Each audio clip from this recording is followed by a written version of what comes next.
सर्वप्रथम सर्वांना श्री स्वामी समर्थ. स्वामी महाराजांच्या कृपेने तुमच्या सर्व चांगल्या इच्छा पूर्ण होत ही स्वामींचरणी प्रार्थना करते आणि आजच्या व्हिडिओला सुरुवात करते. उद्या 31 जानेवारी 2026 शनिवार दिवशी विश्वकर्मा जयंती आलेली आहे. देवांचे सृष्टीचे रचनाकार म्हणजे विश्वकर्मा भगवान यांचा जन्मदिवस आलेला आहे. प्रत्येकाला वाटतं की आपली छोटी का होईना आपलं स्वतःचं घर व्हावं, आपली वास्तू व्हावी. काही वेळा खूप अडीअडचणी येतात, काही वेळा ग्रह दोषांमुळे सुद्धा अडीअडचणी येतात. मग पैसा असला तरी आपलं स्वतःचं घर होत नाही. आता काहींना आर्थिक अडचणी असतात, ज्यांचं घर होत नाही, कर्ज होत आहे डोक्यावर. कर्ज फेडण्याची खूप म्हणजे तुमची इच्छा आहे, पण काही ना काही आर्थिक अडचणी तुमच्या समोर निर्माण होतात. तर अशा वेळी तुमचं स्वतःचं घरसुद्धा होईल, तुमच्या डोक्यावर कर्जसुद्धा जास्त राहणार नाही. आर्थिक अडचणीत असल्या तरी पण तुमचं स्वतःचं घर लवकरात लवकर होण्यासाठी उद्या विश्वकर्मा जयंतीला काही उपाय आणि काही सेवा आवर्जून करायच्या आहे. तर विश्वकर्मा भगवान म्हणजे या सर्व सृष्टीचे रचनाकार हे एकमेव देव आहे, ज्यांची सेवा केल्याने आपली लवकरात लवकर वास्तू होत असते. तर या दिवशी सर्वांनी लवकर उठायचं आहे आणि तुमच्याकडे जर पिवळ्या रंगाचे कपडे असतील ना, तर आवर्जून विश्वकर्मा जयंतीला आवर्जून पिवळ्या रंगाचे कपडे घालायचे आहे. तुमची वास्तू म्हणजे बऱ्याच जणांचं जुनं घर असतं, ते विकून तुम्हाला नवीन घर घ्यायचं आहे. त्यात पण काही ना काही प्रॉब्लेम येत असतील, किंवा तुम्ही भाड्याच्या घरात राहत आहात, तुम्ही खूप प्रयत्न करत आहात की तुमची स्वतःची लहान का होईना वास्तू व्हावी, स्वतःचं घर व्हावं. तुम्ही खूप मेहनत घेत आहात, पण काही ना काही अडचणींना तुम्हाला सामोरं जावं लागत असेल, तर सर्वांनी तुमचं वास्तू स्वतःची असली त्यांनी सुद्धा, आणि ज्यांना वाटतं की तुमचं स्वतःचं घर व्हावं, सर्वांनी आपण उद्या विश्वकर्मा जयंतीला सकाळी लवकर उठून देवांची सेवा करायची आहे. प्रथम गणपती बाप्पांची सेवा करा, कुलदेवी सर्व देवी देवतांना अभिषेक करायचा आहे, छान अशी पूजा करायची आहे.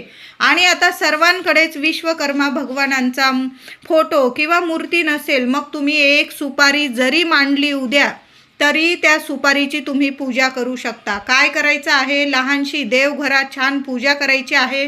पिवळ्या रंगाचं वस्त्र असेल देवांचं, तर उद्या देवघरात चांगलं पिवळ्या रंगाचं वस्त्र अंथरायचं आहे. नसेल लाल रंगाचा अंथरा, स्वच्छ वस्त्र अंथरून घ्यायचं आहे. आणि देवघरात देवांची स्थापना झाल्यानंतर देवघरासमोर देव्हाऱ्यातच 1-2 विड्याची पानं ठेवायची आहे.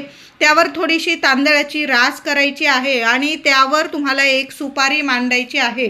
कळालं असेल माझ्या दादांना आणि महिलांना, एक सुपारी मांडून सुद्धा तुम्ही भगवान विश्वकर्मा यांची पूजा सेवा करू शकता. ज्यांच्याकडं फोटो आहे, मूर्ती आहे, त्यांनी फोटो पुसून घ्यायचा आहे. छान असा पिवळ्या रंगाचा म्हणजे झेंडूच्या फुलांचा, पिवळी फुलं, पिवळी मिठाई, पिवळी वस्त्र भगवान विश्वकर्मा यांना खूप प्रिय आहे. म्हणून या दिवशी पिवळ्या रंगाचे कपडे परिधान करा, पिवळ्या रंगाची फुलं देवांना अर्पण करायची आहे. पिवळी मिठाई तुम्ही बुंदी अर्पण करा नैवेद्यात, गुळाचा खडा जरी अर्पण केला, नैवेद्य दाखवला चालेल.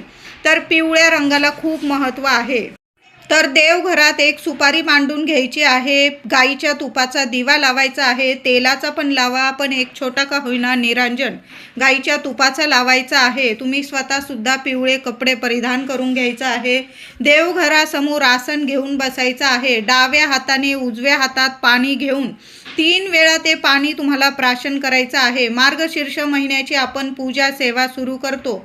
सर्व महिलांना माहीत आहे, ओम केशवाय नमः, ओम नारायणाय नमः, ओम माधवाय नमः म्हणून 3 वेळा पाणी पिऊन घ्यायचे आहे, प्राशन करायचे आहे. आणि चौथ्यांदा ओम गोविंदाय नमः, ओम गोविंदाय नमः म्हणून पाणी हाताने ताम्हणात सोडून घ्यायचं आहे आणि मग पूजेला सुरुवात करायची आहे. आधी देवांना अभिषेक वगैरे घालून घ्या, फोटोला हार वगैरे घालून घ्यायचे आणि मग शांततेत आपण पूजेला सुरुवात करायची आहे. आचमन करून झाल्यानंतर 21 वेळा ओम गणपते नमः, ओम गणपते नमः. प्रथम गणपती बाप्पांची पूजा करा.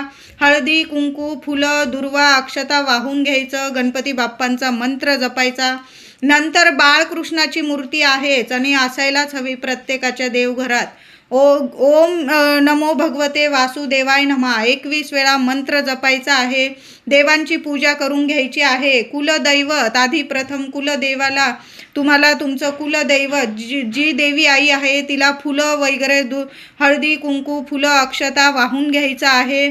आणि मग विश्वकर्मांची जी सुपारी मांडलेली आहे तुम्ही त्याची विधिवत पूजा करायची आहे. तुमची इच्छा बोलून घ्यायची आहे. ती सुपारी तुम्हाला मांडताना तुमची इच्छा बोलून घ्यायची आहे. तुमच्या वास्तूविषयी स्वतःचं घर होण्याविषयी तुमची काय इच्छा आहे भगवान विश्वकर्मा यांना तुम्हाला इच्छा सांगायची आहे.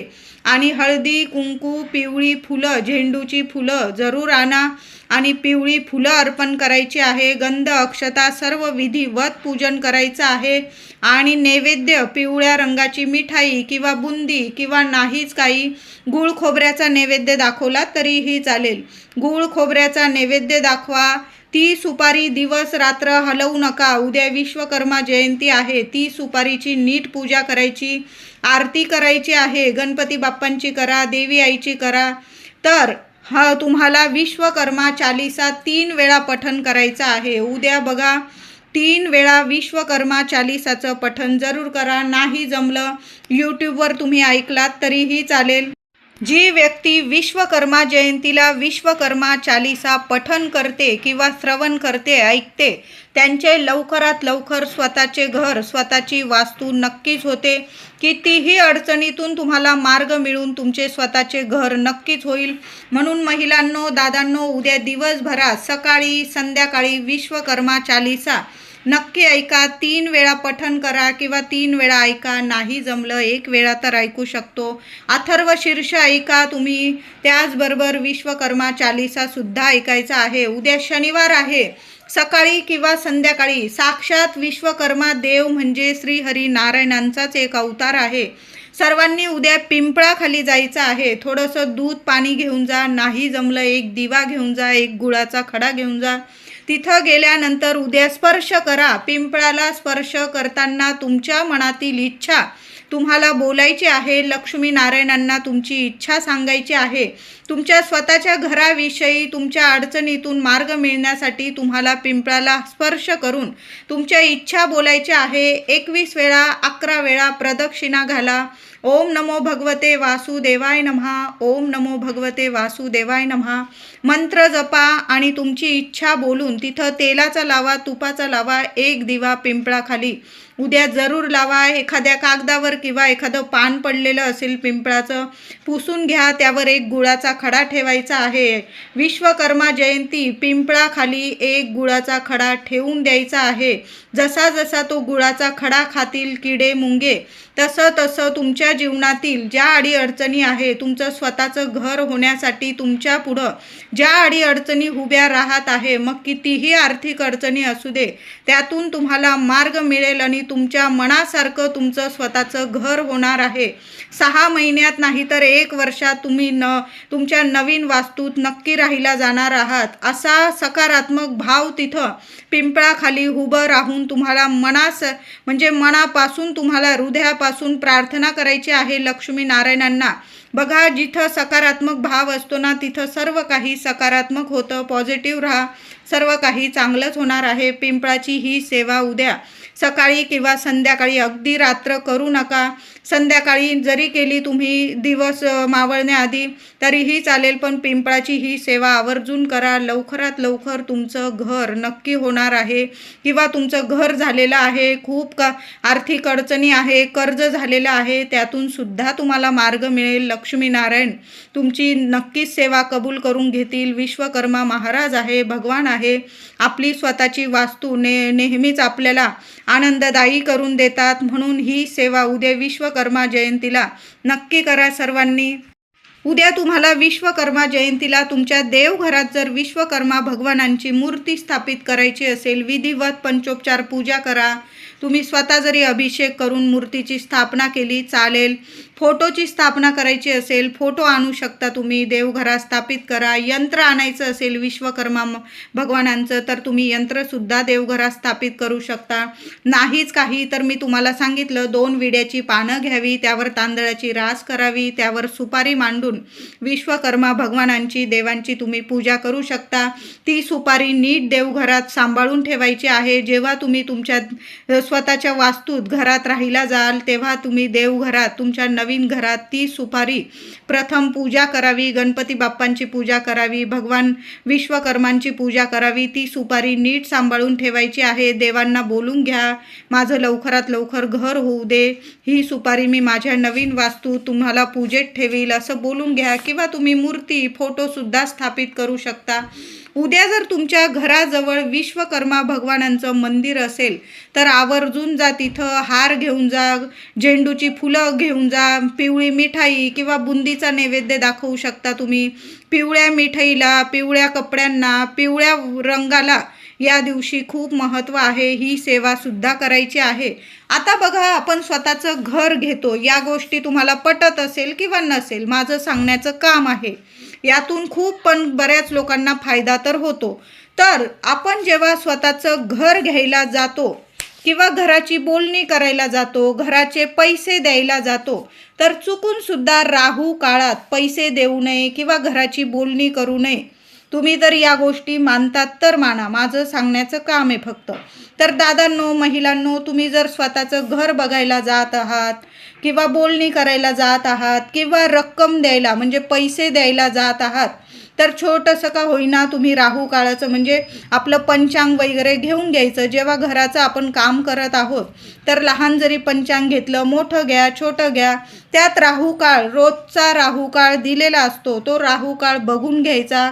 1-2 तासाचा राहू काळ असतो, तो जाऊ द्यावा. रोजचा रविवार ते सोमवार असा रविवार ते शनिवार असा राहू काळ दिलेला असतो, तो बघून घ्यायचा आणि तो जाऊ द्यायचा, टळून जाऊ द्यायचा. आणि मग तुम्ही सर्वच दिवस शुभच असतो, फक्त राहू काळात पैसे दिले किंवा बोलणी केली तर अशुभ ठरतात असं म्हटलं जातं.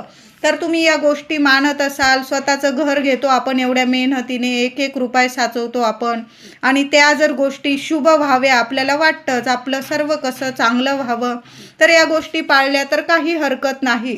तर तुम्ही या गोष्टी पाळतात तर राहू काळ सोडून देत जा, टळून जाऊ देत जा, आणि मग तुम्ही पैसे देण्याची गोष्टी करत जा किंवा बोलणी करायची असेल, घर पाहायला जात असाल तर या गोष्टी, आणि त्यात तुम्ही पिवळे कपडे घालून गेला तर अतिशय शुभ ठरणार आहे. व्हिडिओ आवडला असेल तुम्हाला तर लाईक करा, शेअर करा, चॅनलला नक्की सबस्क्राईब करा.